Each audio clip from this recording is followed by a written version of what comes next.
All right, so thank you so much for this interview. I appreciate taking a few minutes out. Would you start off just by telling my audience who you are and what led you to being here at Anarchapulco? Okay, thank you. My name is Bernhard Guenther.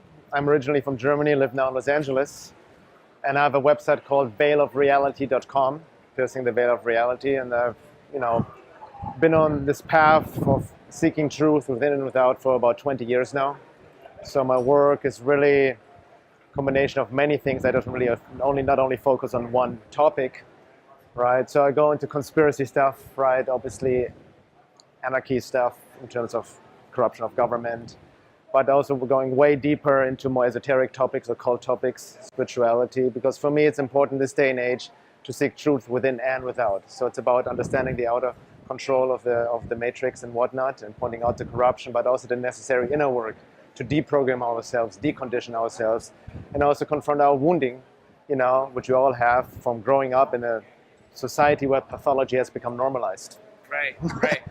Yeah, I like that you said that you cover all kinds of different topics and stuff like that. I do too. So that's really cool. I know you're speaking tonight. Will you give us a sneak peek into what you'll be talking about? Yes, the topic of my talk tonight will be transcending the matrix, occult forces, and the importance of esoteric self-work. So transcending the matrix meaning, in terms of not just escaping the matrix, but transcending, of really transmuting it from an esoteric alchemical perspective. So, in the talk I will lay out like 3 levels of the matrix as I see it. There's the superficial 3D layers, which most of us are aware of: the government, military, police, religion, and all of that, right? The control mechanisms, social engineering, and whatnot. And there's a deeper physical level, which ties into secret societies, the Illuminati, geoengineering, so you go a bit deeper. But beyond the physical structure, there's an occult control system, hidden. Like occult simply means hidden, right? Right. Which I call the hyperdimensional matrix. And there's various ancient esoteric teachings have talking about the same force and forces existing in other densities, dimensions outside our 5 sensory perception that influence humanity and have influenced humanity for thousands of years. And they most often work through us, even genetically manipulated us and downgraded us from our original state of being, right? That's almost the true meaning of fall from Eden, the fall from our original state. So I want to talk about these occult forces, right? And not that we also need to understand the matrix on that level and how it affects us, and not just focus on the physical matrix, because that's most often like Plato's allegory of the cave being distracted by the shadows on the wall. Right. So in relation to self-work, it's very important to in a sense, to come to a place where we also heal our conditioning program, most of us are not aware of, so we don't just react, right, mechanically, conditionally, but respond more with conscience. Because the underlying agenda of this hyperdimensional matrix is that these forces feed off of a certain frequency, a lower frequency, lower egoic states of being, and negative emotions of suffering, conflict, fear, paranoia, all of that which we see in the world, right? So it's about through this inner work to not be as affected by the outside world and raise our level of being. I mean, that's the whole point of esoteric work, to wake up, to connect to your spiritual self, higher self, and that's how you transcend, so to speak, the matrix, and that has amazing effects on the outside world, right? So that's kind of in a nutshell the talk I'll be giving. Yeah, it's funny. It seems like humans have always known that, so their way of, their play on it throughout history has been some form of religion. And now we're getting to a point where we're using like quantum physics, and we're basically standing on the shoulders of giants and able to take all this stuff and really figure it out on a whole nother level, with just kind of like transcending religion, but transcending everything, everything that we've been taught, everything that we've been force-fed, and now we have the opportunity to kind of see through that, and it seems like we're like this kind of movement is like rebirthing humanity almost. Yeah, it's almost opening the crack, right? Right. So to speak, to a deeper reality. Piercing through the veil. Yeah, perfectly. Yeah.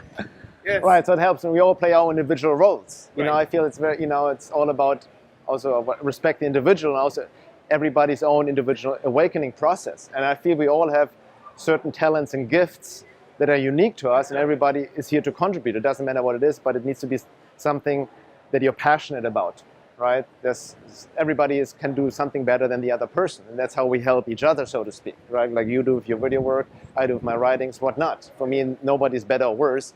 It's all about this symbiosis of working together and bringing these gifts and talents together, while we also, need to work on ourselves and do our own inner work to help make this world a better place, basically. Exactly, and that's exactly how I explained what the awareness revolution is. And it's basically the same thing as what you're saying, piercing through the veil. It's just different wording. And like you said, we all play our part. So that's what the awareness revolution is. As more and more people become aware, we're changing the world as individuals and then also collectively. Absolutely, yeah. That's awesome. Yeah. That's awesome. So I feel, I feel a lot of it, we're dealing with the body-mind split. So a lot of us, we are just always in our heads. Right, and I feel in this day and age, it's very important also to get into our bodies. Okay. Right, the body has a profound intelligence. Our gut intuitive system, that's our inner authority. Mm-hmm. Right, I realize actually the more people are out of their bodies and up in their heads, the more they look externally for guidance and solutions telling them what to do, and that's actually the rise of authoritarianism. You give away your power. Great point. When everything you have actually right here, and that's your connection to whatever word you may, the higher self, divine, your inner voice, that nonverbal guidance that's unique to you and may not. And that's also take out of the equation competition or comparison, which are also for me diseases of the matrix. Because once you connect to your true self, all of that falls away, and you have your true guidance, right? So that my other work, I'm also a body worker, healer. I do massage therapy and all kind of body-mind practices. I also teach qigong, yoga, which are great practices to get us more into our bodies, right? To really, because we need to heal through the body as well, right? And honor this amazing organism. Right. What you're saying, it makes me think of a few different things. Like one, they say the gut is the second brain. It even produces neurotransmitters. So I mean, like literally. But also, what you were saying made me think of something that keeps coming up here at Anarchapulco, and that is, like I did the Candles in the Dark seminar with Larkin Rose, and it's basically helping people follow their morality as opposed to some sort of viewpoint that they've been fed and never questioned.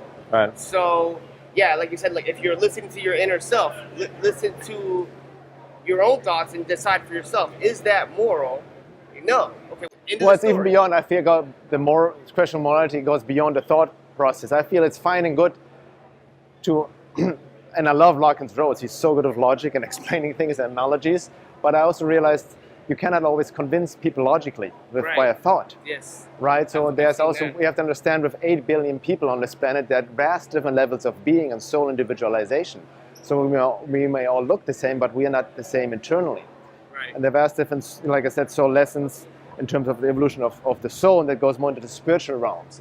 And that's something the mind cannot grasp, even logic can only go so far. Mm-hmm. But that's why through the embodiment process, for me, the morality is just a question of consciousness. Right? Right. This deeper sense of almost common sense, right? But embodied, right? It just something feels or it doesn't feel right, going beyond an intellectual argument of morality, so to speak. I'm not dismissing that this is wrong or anything, but right. It needs to go further. More to it. There's more to it. Yeah.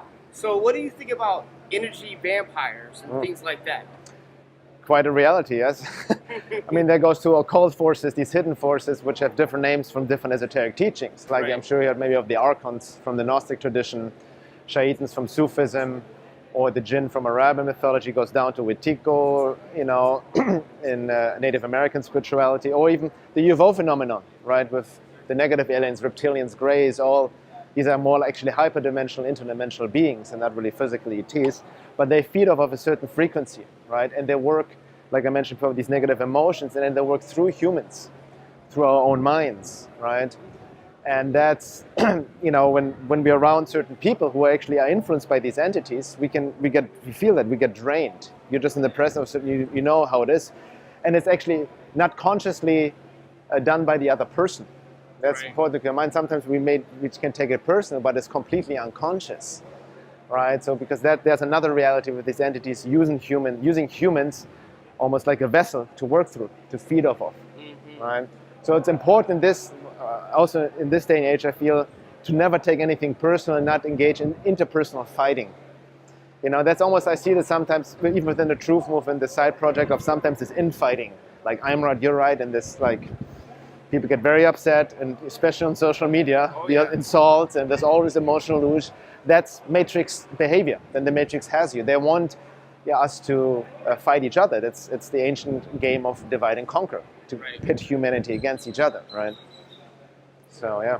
Well, what is the best way, like something simple that like the average person could do to kind of help protect themselves from that? And if they feel like there's just something that's holding them back, maybe they haven't thought up until now, at least, that they might have some sort of energy vampire. Like, how do they release themselves from that kind of negative